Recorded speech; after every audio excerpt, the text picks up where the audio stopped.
একদিন পরে চলে আসলাম আমার লাউ খেতে। আমি গাড়িতে থাকার কারণে ক্ষেত খামারের দিকে এত একটা মনোযোগ দিতে পারি নাই, পরিচর্যা ভালো মতো করতে পারি নাই। তবে আলহামদুলিল্লাহ অনেক সুন্দর সুন্দর লাউ ধরছে ক্ষেতের ভিতরে। আইয়া দেখতাছি এটারে লোকটোক দিয়ে পরিচর্যা করাইছিলাম। এখন আমার হাতে প্রচুর পরিমাণে সময় আছে, এই কারণে আমার ক্ষেত আমি পরিচর্যা করবো। এর লিগে আইয়া দেখলাম অনেক সুন্দর সুন্দর বড় বড় লাউ ধরছে।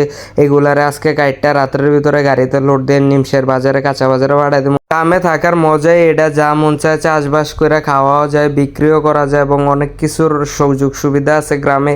ধান করছি, তারপরে আপনার লাল শাক, তারপরে ধনিয়া পাতা এগুলো লাগাইছি ওই সাইড দিয়া। এই যে আমার ধনিয়া পাতা ক্ষেতটা পুরা ক্ষেত ভর্তি ধনিয়া পাতা, এটারে উড়াইয়া কয়েকদিনের ভিতরে বাজারও পাঠাই দাম।